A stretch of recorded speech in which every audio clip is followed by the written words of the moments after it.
नमस्कार। आज हम कक्षा 8 की पाठ्य पुस्तक रुचिरा के प्रथम पाठ सुभाषितानी के विषय में चर्चा करेंगे। पाठ के अध्ययन से पूर्व पाठ के विषय में थोड़ी चर्चा करते हैं। सुभाषित शब्द है जो सु प्लस भाषित, सुभाषित शब्द सु प्लस भाषित इन दो शब्दों के मेल से संपन्न होता है। सुभाषित शब्द सु प्लस भाषित इन दो शब्दों के मेल से संपन्न होता है। सु का अर्थ होता है सुंदर, मधुर और मीठे। सु का अर्थ सुंदर, मधुर और मीठा होता है और भाषित का अर्थ होता है वचन, अर्थात सुंदर, मधुर और मीठे वचनों के समूह को ही सुभाषित कहते हैं। सुंदर, मधुर और मीठे वचनों के शब्दों को हम सुभाषित कहते हैं। प्रस्तुत पाठ में सूक्त मंजरी, नीति शतक, मनुस्मृति, शिशुपालवध, पंचतंत्र इन ग्रंथों से रोचक और विचारोत्तेजक यानी विचारों को बढ़ाने वाले, विचारों को अच्छे लगने वाले श्लोकों को संग्रहित किया गया है। तो सुंदर, मधुर और मीठे वचनों के समूह को सुभाषित कहते हैं। ये पाठ का जो नाम है उसका अनुवाद है कि सुभाषित किन्हें कहते हैं।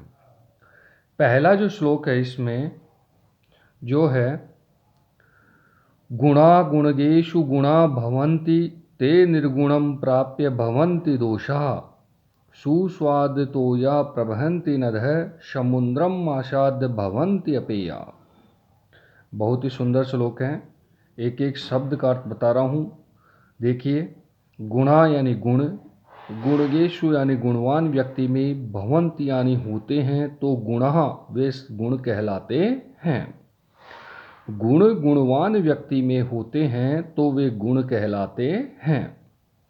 ते वे सभी गुण, ते यानी वे सभी गुण, निर्गुणम यानी निर्गुण व्यक्ति को, प्राप्त यानी प्राप्त हो जाते हैं, तो भवन्ति दोषः तो वे दोषः यानी दोष, भवन्ति यानी कहलाते हैं।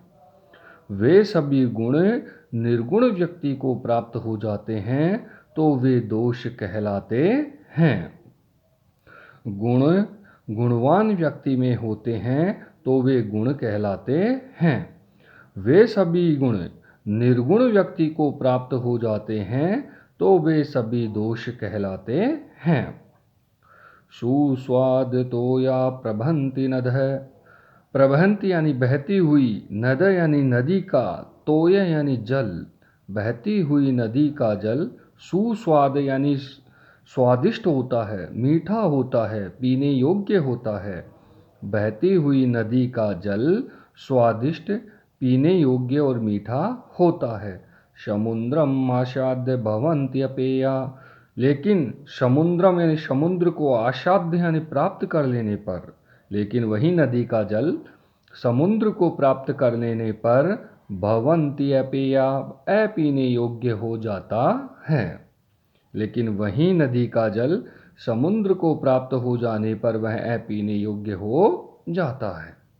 पुनः देख लीजिए, दोबारा बता रहा हूँ। गुण गुणवान व्यक्ति में होते हैं तो वे गुण कहलाते हैं। वे सभी गुण निर्गुण व्यक्ति को प्राप्त होकर के दोष कहलाते हैं। बहती हुई नदी का जल सुस्वाद यानी स्वादिष्ट होता है, लेकिन समुद्र को प्राप्त हो जाने पर वह अपीने योग्य हो जाता है। दूसरा श्लोक देख लीजिए।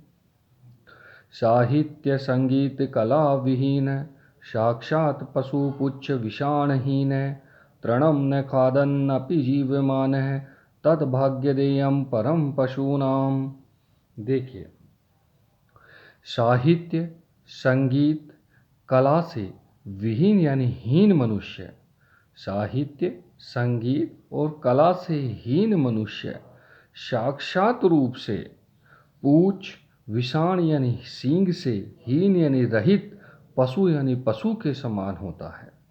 साहित्य, संगीत और कला से हीन मनुष्य साक्षात रूप से पूंछ और सींग से रहित पशु के समान होता है। तृणम न खादन अपि जीवमान है, जो तृणम यानी तिनके को, न यानी नहीं, खादन यानी खाते हुए भी, जो तिनका नहीं खाते हुए भी जीवमान जीवित है, जो तिनका नहीं खाते हुए भी जीवित है। तद भाग्यदेयम परम पशूनाम, यह पशुनाम यानी उन पशुओं का, परम यानी श्रेष्ठ, भाग्यम ध्येयम यानी भाग्य है, यह उन पशुओं का श्रेष्ठ भाग्य है।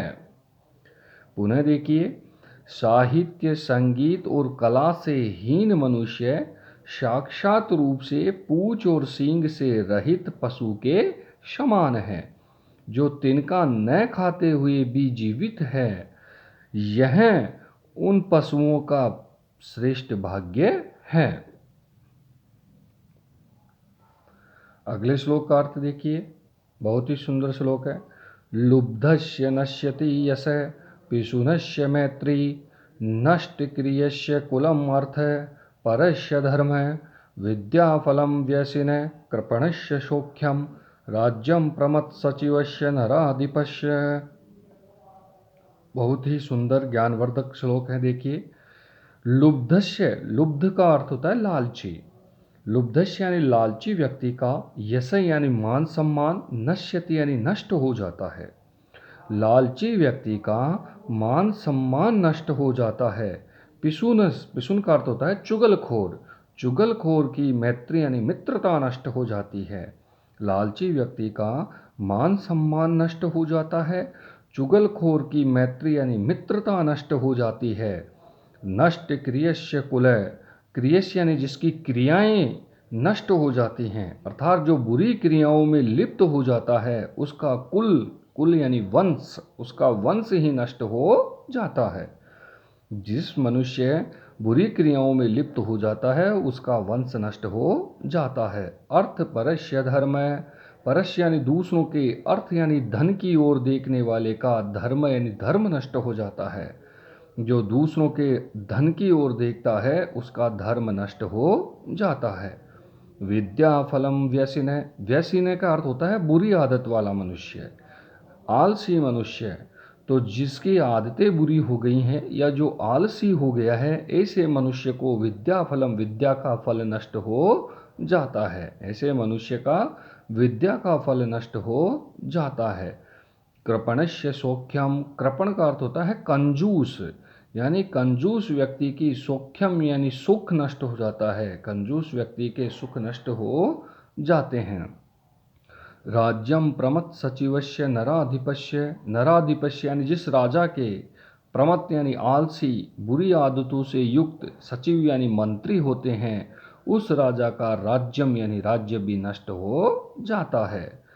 जिस राजा के प्रमथ यानी बुरी आदतों से आलसी, सचिव यानी मंत्री होते हैं, उस राजा का राज्य भी नष्ट हो जाता है। पुनः दोबारा देख लीजिए, लुब्धस्य नश्यति यश, लालची व्यक्ति का मान सम्मान नष्ट हो जाता है। पिशुनस्य मैत्री, चुगलखोर की मित्रता नष्ट हो जाती है। नष्ट क्रियस्य कुलय, क्रियस्य यानी जिसकी क्रियाएं नष्ट हो जाती है, अर्थात जो बुरी क्रियाओं में लिप्त हो जाता है, उसका कुल यानी वंश नष्ट हो जाता है। अर्थ परस्य धर्म, दूसरों के धन को देखने वाले का धर्म नष्ट हो जाता है। विद्या फलम व्यसिन, व्यसिन यानी बुरी आदतों से युक्त मनुष्य का विद्या का फल नष्ट हो जाता है। कृपणस्य सौख्यम, कंजूस व्यक्ति का सुख नष्ट हो जाता है। प्रमथ सचिवस्य नराधिपस्य राज्यम, नराधिपस्य यानी जिस राजा के बुरी आदतों से युक्त आलसी मंत्री होते हैं, उस राजा का राज्य भी नष्ट हो जाता है। तो ये 3 श्लोक थे, बाकी के 3 श्लोक अगले वीडियो में बताएंगे। आशा है मुझे आपको बहुत अच्छे से समझ में आया होगा। धन्यवाद।